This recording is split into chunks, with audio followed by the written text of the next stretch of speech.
Здравствуйте, дорогие друзья! Мы снова с вами Елисей Бурмин и я, Иван Потапов. Здравствуйте. Давай поговорим о том, что происходит сейчас в мире. Ну что ж, не вдаваясь в детали и различные частности, очевидно, что мир катится к глобальной экологической катастрофе. Ресурсы планеты истощены, биоценозы нарушены. Повсеместные свалки отравляют сушу и океан. Да, на сегодняшний день основная проблема человечества – глобальный экологический кризис. И основная причина этого – бездумная, бесцельная жизнь человечества, основанная на гонке потребления. Мировая закулиса в лице глобального предиктора хочет жить на чистой цветущей планете. Еще в 1980 году через скрижали Джорджия было оглашено о планах радикального сокращения человечества в предстоящие 100 лет. Предложено сократить население с 7 миллиардов до 500 миллионов. С тех пор минуло 40 лет. За это время экология планеты резко ухудшилась, а население Земли значительно выросло. Наступило время Че. Заправилы библейского проекта дают отмашку на принудительное сокращение населения, по всей видимости, с помощью серии пандемий, а оставшееся в живых население ждет электронный концлагерь.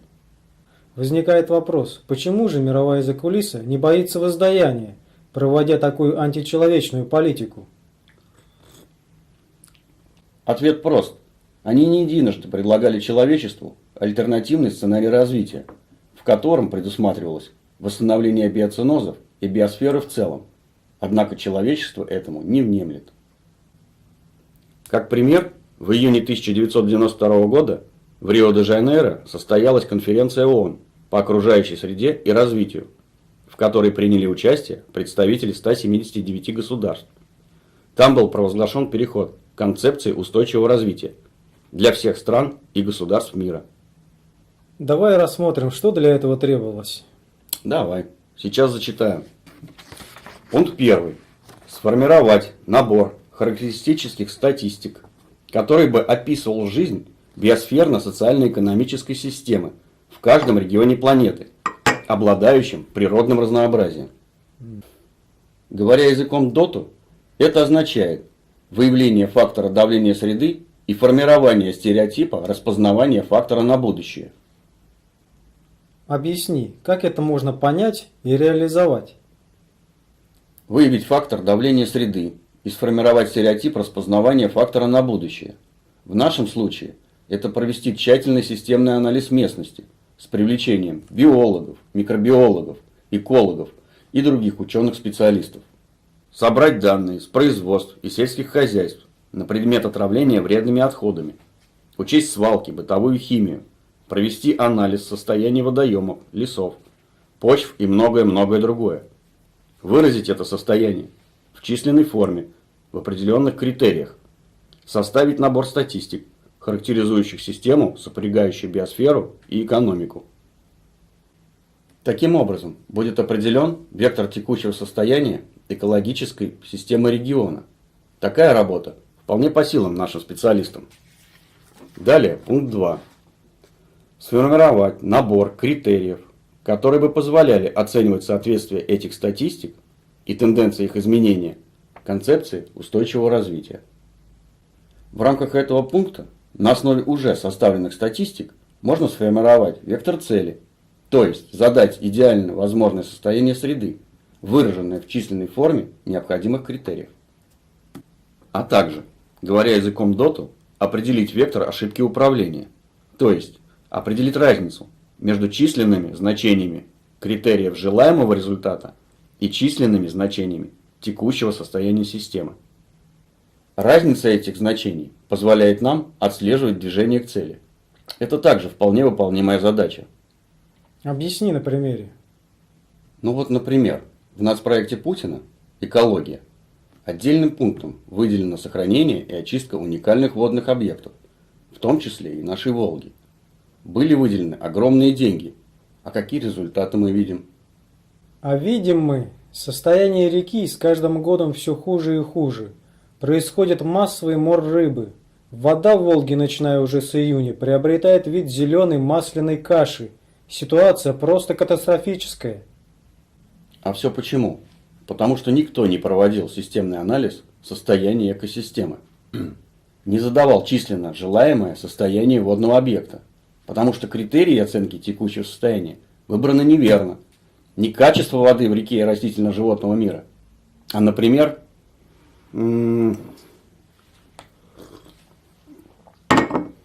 количество установленных фильтров на сточных водах у производств, ну и тому подобное. Вот результат. Деньги распилены, отчеты написаны, а вот цены не там. Никто не спрашивает, какое качество фильтров, есть ли вообще от них какой-либо эффект. Да, на закупку и установку фильтров можно списать достаточно много денег. А как это влияет на чистоту воды в Волге, никто не задается вопросом.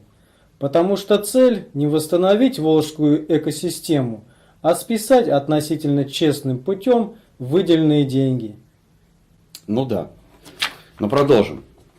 Пункт 3.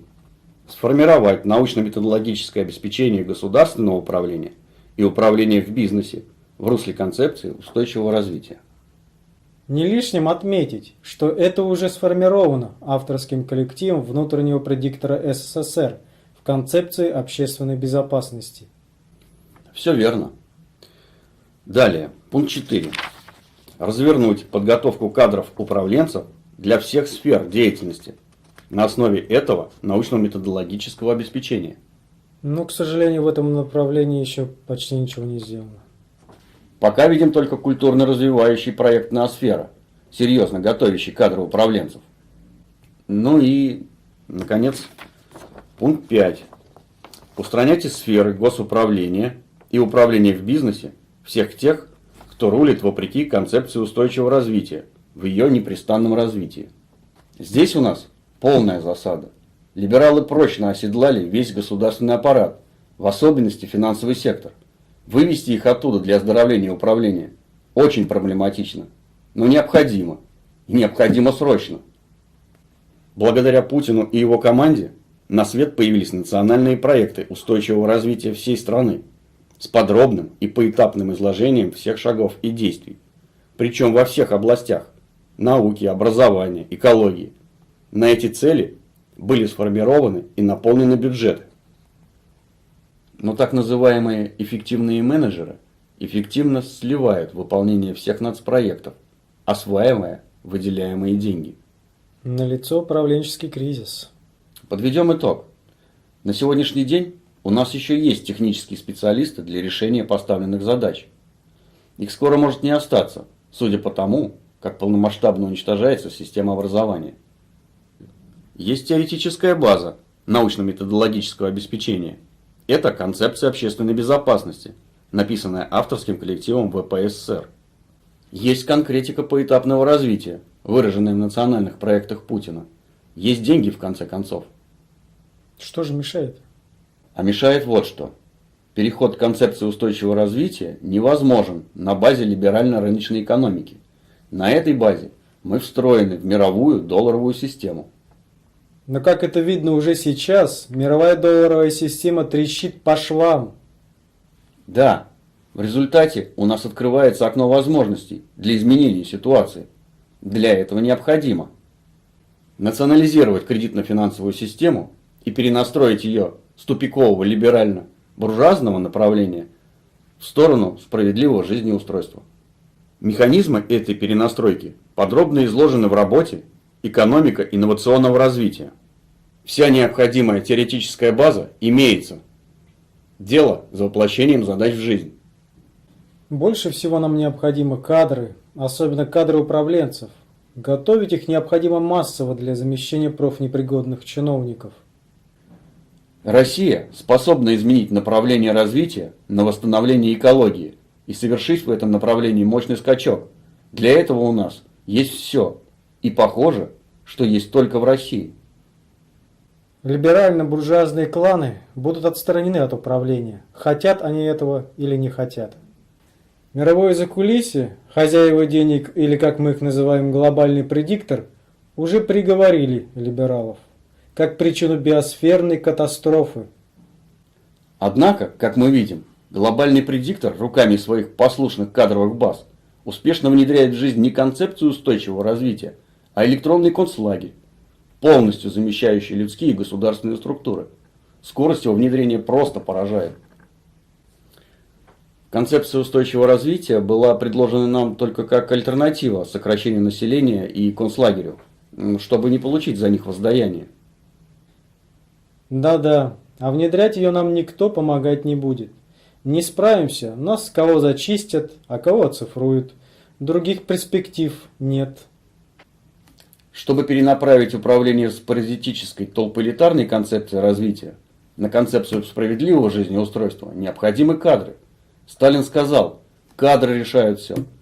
И если мы не сможем взять управление в свои руки, электронный концлагерь неизбежен. Внедрение его мы видим сегодня повсеместно.